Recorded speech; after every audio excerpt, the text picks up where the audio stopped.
Okay, I got the cue. We are live. Hey, welcome everybody to the 1430 Warriors Corner.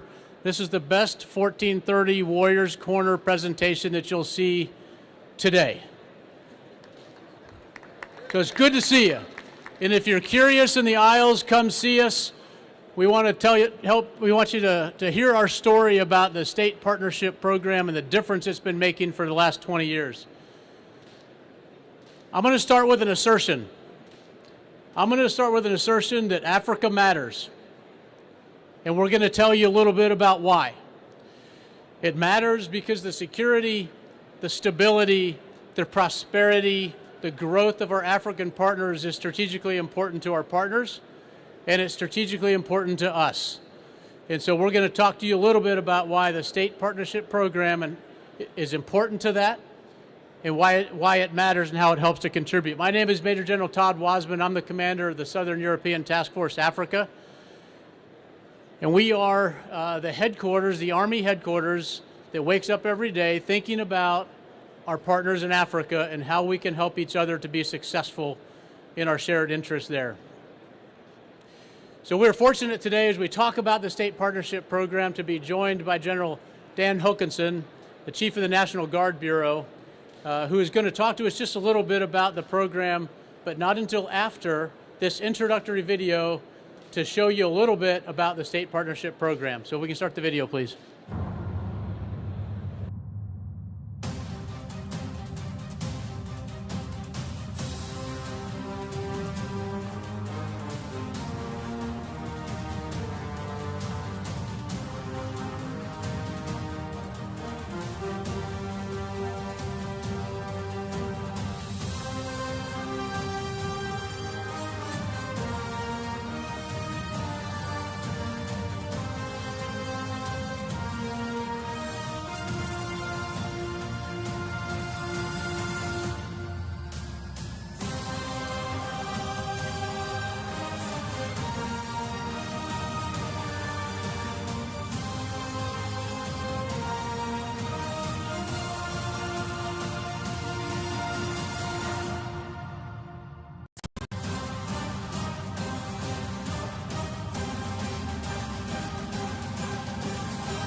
Okay, please join me in welcoming General Hokanson. Thank you, Scott. Hey, folks, I appreciate all of you taking time out of your busy day. There's a lot to see here. And I'll try and get to this just for a couple of minutes, and then we'll hand it off so we can hopefully get to some questions before we're done with time. As you saw in the video, this partnership, that's actually from our 30th anniversary, which was this summer. And the program initially started after the collapse of the Soviet Union, when we had a lot of former Soviet bloc countries that were going to a democracy. And what they looked at is they utilizing the National Guard to pair with 13 original partner countries to help them transition from a communist system to a democracy, and how their military would really handle their civil-military relations. And if you go back to those 13, most of them over the past 30 years have gone on to become NATO allies. And as you probably saw in the video as well, we now have 100 partnerships. We added 4 last year. Now, the reason why this program is so important is we're about 1% of our budget when it comes to interaction with foreign countries, but we do about 25 to 30% of all engagements. And the great thing is, when you partner a state like Illinois with Poland, one of the first ones, is they've now been partners for 30 years. So those Sergeant E5s and those Captain O3s have grown up, and now they are friends with the senior leadership, both on the officer and enlisted side within the Polish Army. In fact, the Polish Army actually co-deployed with the Illinois National Guard in Afghanistan multiple times. That shows how good these partnerships are. But the great thing is, because most of our soldiers and airmen stay within the Guard the majority of their career, they'll work with these partner countries throughout their career and develop these really strong relationships. One of the most recent examples we had was California's partnership with Ukraine, which also began in 1993. And when the war started, some of the first communications we received out of Ukraine was directly to their friends in California, like Dave Baldwin, the Adjutant General, where they're texting him or calling him directly with, hey, we're being attacked, here's what we need. In fact, we actually brought folks from the California Guard into the Pentagon to assist with that communications. Now, the other great thing about the State Partnership Program is we work with each other and we learn from each other. And many of the things that we learned from Ukraine after the 2014 invasion from Russia really helped us focus on our training with them to make them much more capable and address those areas. And hence you see what was supposed to be maybe a 2 to 3 or a 1 month long war is now coming up on, well, pretty close to 2 years. But the good thing about the partnership is it's not only us sharing what we've learned, but we also learn a lot from our state partners. Many of them are very skilled in certain areas in their environment or their region, and so it makes the Guard that much better because our soldiers and airmen get to train in their countries with them, learn the environment they operate in, understand the issues that they face, but also learn from them on how they approach problems or issues, and it makes just both of us better having that collaboration. But at the end of the day, it's all about having partners and allies working together to make us both become better. And then if, heaven forbid, there's that date, like we saw in Ukraine, where they need help, they've got a trusted ally, trusted partner, somebody they have worked with over the course of years that they're going to reach out to. Okay, I promised I'd keep my remarks short. I love to look forward to your questions at the end, but let me hand it back to Scott, and then we'll go to the next speaker. Sir, thank you. So what I'm going to do next is I'm going to talk a little bit about what we do in SETAF Africa as the active component headquarters, and then I'll talk a little bit about how the partnership between SETAF Africa and our state partners from the National Guard, working together with our partners in Africa, help us to achieve our objectives in each of those relationships. But before I do that, I want to show a brief video that highlights some of the activities that we undertake in SETAF Africa in pursuit of our mission, and I'll explain a few of those before I hand it over to our next speaker.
Okay, so that video just shows a little bit about what we do in SETAF Africa. We do two primary things on the continent of Africa. The first thing is we are responsible to synchronize and to conduct all of the U.S. Army's operations, activities, and investments in partnership with our teammates in Africa. That's the number one thing that we do. The second thing that we do that is in support of our partners, but it's really a subset of what U.S. AFRICOM does, is we provide a scalable crisis response option to AFRICOM to respond to crises on the continent. We've been activated twice this year already as a joint task force. The first time was in April in response to the instability in Sudan, and we are currently activated as a joint task force in response to the coup that occurred in Niger. And so we are activated in order to support AFRICOM's priorities with our partners and to protect American citizens and American interests during those periods of instability. Those are the two main things that we do. We do all of that as a part of U.S. Army Europe and Africa since the consolidation now 3 years ago this month in October. What hasn't changed since that consolidation is we remain the Army's headquarters that provides that direct support to AFRICOM and to our partners in Africa every day. Here's what's terrific about the partnership that we have between SETAF Africa and each of our National Guard state partners as a part of the state partnership program. Oftentimes what we do in the active component is episodic in our engagement with our partners. We're able to achieve some persistence with our Security Force Assistance Brigade, which is an invaluable resource. Our civil affairs teams engage broadly across the continent, but many of our exercises, our medical readiness exercises, our key leader engagements, and some of our other interactions are episodic. As General Hokanson talked about, what the National Guard brings is unique from that. It's a persistent presence, and it's enduring over time. These long relationships are really valuable both to our partners and to our effort in support of our teammates in Africa. I'm going to leave the details of those of the virtues and the value of those partnerships to Brigadier General Jackie Huber, who's going to talk to us about how the states approach these partnerships and the value that they provide. We are then also privileged today to have with us Major General Thomas Opong Pepra, who is the Chief of the Army Staff from the Army in Ghana. He is one of our great teammates, and it's terrific to have him here with us. And so let me hand it over now to Brigadier General Jackie Huber from North Dakota.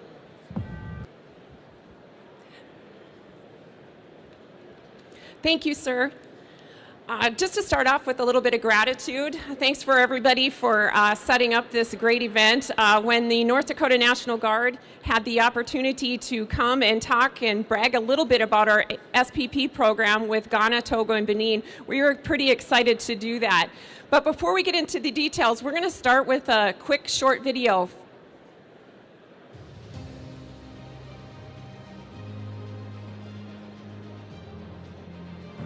The state partnership program relationship with North Dakota and the republics of Ghana, Togo, and Benin is very important. It allows us to really use some of the things that we do very well, which is defense support to civilian authorities. I think that's probably one of our largest portfolios with the U.S. Africa Command and what we can bring the most to the table besides our NCO engagements. The great thing about the state partnership program is it allows for us to showcase the amazing soldiers and airmen we have in the organization. All the state active duties we've supported within the communities in North Dakota really come to bear when we go over to do these exercises in Ghana, Togo, and Benin. It's very important that we also pass on this knowledge to our partners, and we learned a lot from them as well. I want to applaud you for coming and for you to assist in training our personnel in this regard. I will urge that from time to time, it continues. It helps us to stage it and to make us vibrant all the time. We can learn from each other on exercises like this, and I really wish that we can continue doing this with the U.S. Africa Command.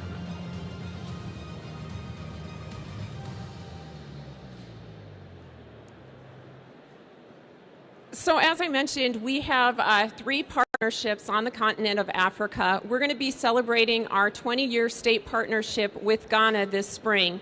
We're also going to be celebrating our 10-year anniversary in April with Togo and Benin. Since 2005, when we began doing our partnership exchange program, we've participated in 305 missions. These exchanges go from anything from military police, engineer, senior leader engagements, intelligence, any item of spectrum that you can imagine. We've probably done it in those 305 engagements over the years. I'm going to continue to weave in the 3 C's that were talked about by Major General Wasmund. Continuity.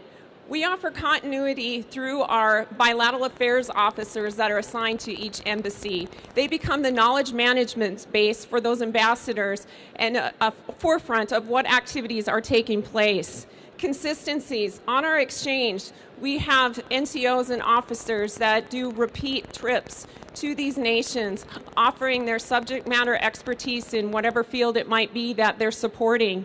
These individuals are often requested and known by name to come back year and year again. Capability. It's a great opportunity for our state to share our capabilities, such as our 164th Regional Training Institute. That is an engineer training schoolhouse for all compos. We come into Africa, in Ghana, in partnership with their engineer schoolhouse and collaborate on some many great things that I'm going to talk about here in a little bit. We also have our engineers and MPs that are a huge asset, not only in the United States, but when we can offer and exchange ideas and concepts with our partners, it's a win-win too in Africa, as well as disaster preparedness.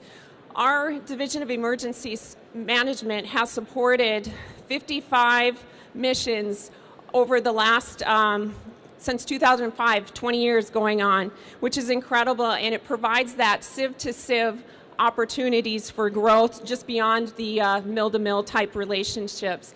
So what I'm going to do here is kind of walk through these slides. So if we start on the upper corner, this is an exercise that took place in 2022. It's Lignite Coast. This was in Tempe Canoe Village in Ghana, where we simulated an earthquake. A lot of that video that we showed from the North Dakota National Guard was from this exercise, and we can see we had some great role playing going on with that particular event. We also had partnered with the NADMO, which is the equivalent of FEMA for the United States, as well as their National Fire, Ambulance, Police, as well as the Ghana Armed Forces. And again, our Division of Emergency Management from North Dakota was key in engaging in this civ-to-civ exercise. The middle picture, this is counter-ID awareness training with our 817 Sapper Company, and this event has actually happened in Togo. And you'll see one of our soldiers assisting a Togo Armed Forces soldier utilizing explosive ordnance device protective gear. As you can imagine, with the security concerns in West Africa, counter-IED awareness training is critical, and we get asked constantly year and year again to come back and do that particular training. We worked with SETAF-Africa in 2018 and 19 on developing curriculum for counter-IED training. And it's a win for our soldiers where they have an opportunity to hone in on their skills and share that knowledge with our partners. In the bottom, or in the corner, we have Major Annie Gerhardt. So Major Gerhardt is with our medical detachment. She is a nurse practitioner, and she has also on the civilian side a college professor at a university. She has participated in numerous medical readiness exercises in Ghana. On one of them, she had an opportunity to even learn about a disease that she only read about in textbooks. She was able to work with this disease hands-on and bring experience back to her college curriculum in North Dakota. She has also been able to relate experiences in Ghana, such as long response time for medical care, lack of state-of-the-art equipment, as well as doing the best that you have with the equipment that you have on hand, as it relates back to North Dakota with some of our rural health problems that we have. And so it is just a win-win on that exchange that can happen back and forth. One of the great partnerships that we have that I mentioned is our 164th Regional Training Institute, RTI, where I mentioned we train all compos of Army engineers on combat horizontal and vertical engineering. Since 2007, we've participated in 40 engagements. We've also had 14 engagements where we've brought Ghanaian instructors back to the schoolhouse in North Dakota to learn about how we do practices to hone on their engineering training abilities. Another opportunity, since we have such a close relationship with the schoolhouse and Fort Leonard Wood, we've been able to bring back, work with them and have POI brought into Ghana. We've done this for instructor training courses. We also did it a couple years back for a basic officer leadership course. So it is a win-win when we can share that and expand that knowledge base and help Ghana and our partners grow. The middle picture is our 188th engineers participating in United Accord. Members of our 188th have participated in Africa, different exercises since 2015, minus 1 year for COVID. They continue to hone their skills and share that knowledge base.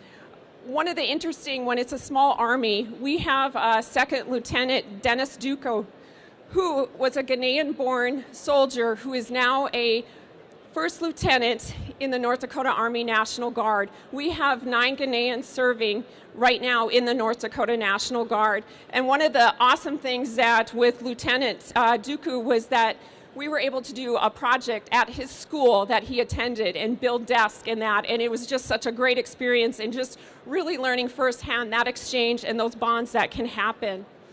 The bottom picture, this is Sergeant Major Scott Obergewich. He is our 141 Maneuver Enhancement Brigade Command Sergeant Major. He's also a school teacher in Dickinson, North Dakota.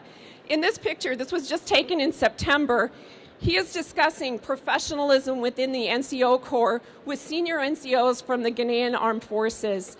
They also worked on a draft of the Ghanaian Armed Forces NCO Creed. And this is really about helping our partners develop their own African NCO Corps that is empowered as professionals and strong enlisted force. And with this, it's even a small army, as I mentioned. Our Command Sergeant Major there, Obergewich, went to the Sergeant Major Academy with the Ghana Armed Forces Command Sergeant Major Daniel Otto. So it's a small world how those connections and things come together and when you have those types of relationships. And so really what I want you to go away with, SPP is about relationships. It's about building relationships that are based on trust and mutual respect. And we're so fortunate in North Dakota to have our 3 partners and how that partnership has evolved over the years, and just really looking forward to what will continue in the future. So I will stop talking at this point and bring our great partner, Ghana, represented by Major General Thomas Opong Pepra, the Chief of Staff of the Ghanaian Army.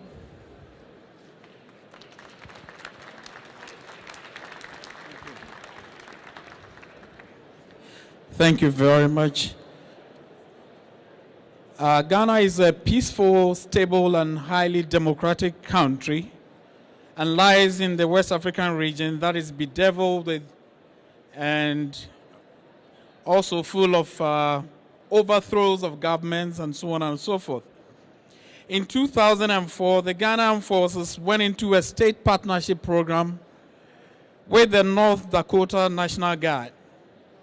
This was instituted as a foreign policy tool to increase the level of defense agreement between the 2 countries.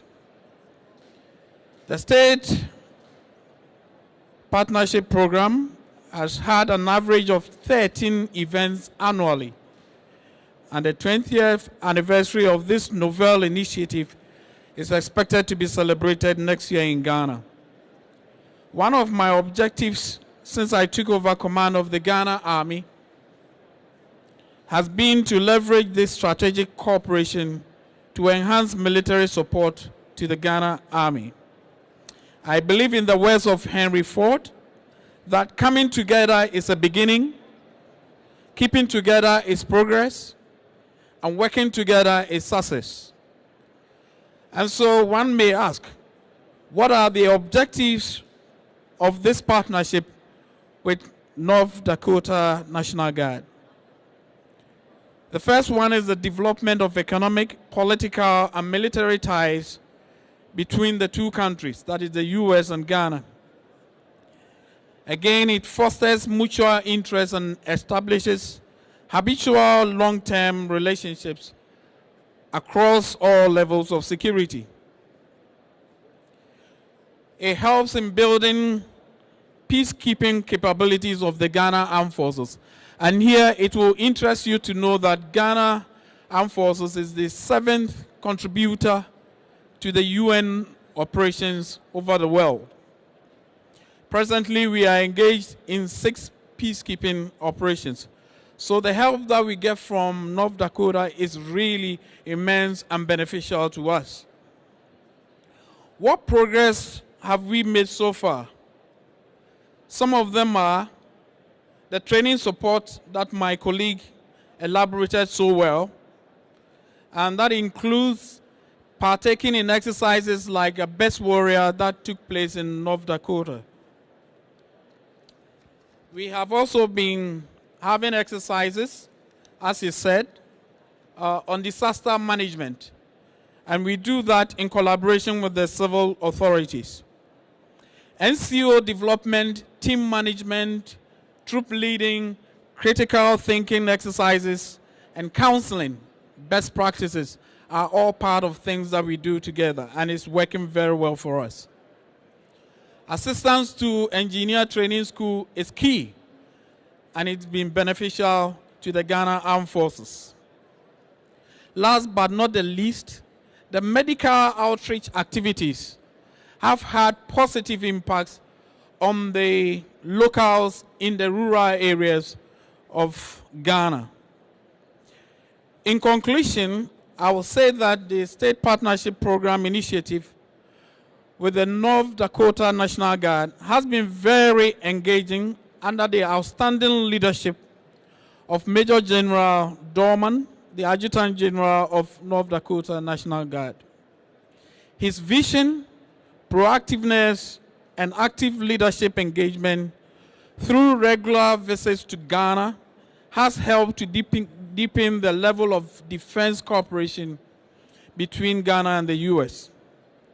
It complements the excellent supporting efforts of Major General Todd Wasmund, the Commanding General of SETAF-AF. It is my hope that we will dig deeper into the level of defense cooperation to achieve our mutual national interests.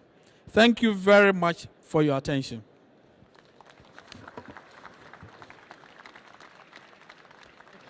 Well done. Thank you very much. Thanks. Okay, I'm going to finish with just a couple thoughts. U.S. AFRICOM's approach in Africa is that our activities there would be partner-led and U.S. supported. The SPP program is the model for that. The way that it helps to connect both the active U.S. force and the National Guard, but also how it connects and enables our partners. It is powerful.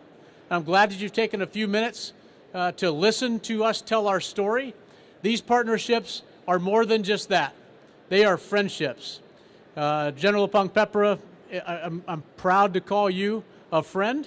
We appreciate your partnership and all that you do together with us, and we're proud to be a part of it.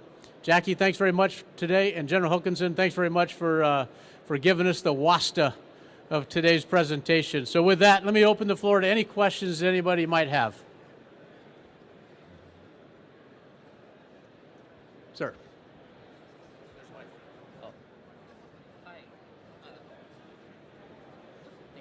Hi, thank you so much. Bryant Harris with Defense News.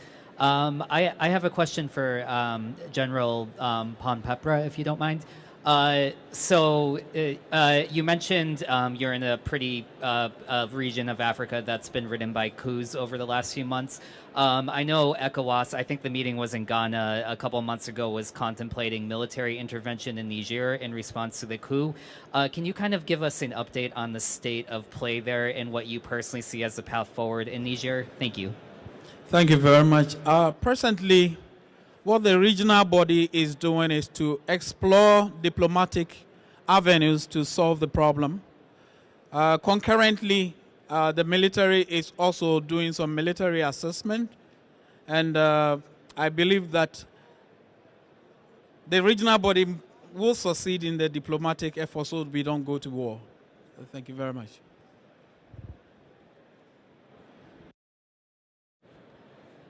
Any other questions? And that's a good one. Okay, not seeing any hands raised for further questions. Thanks very much for your attention. Enjoy the rest of the conference with AUSA. Thank you.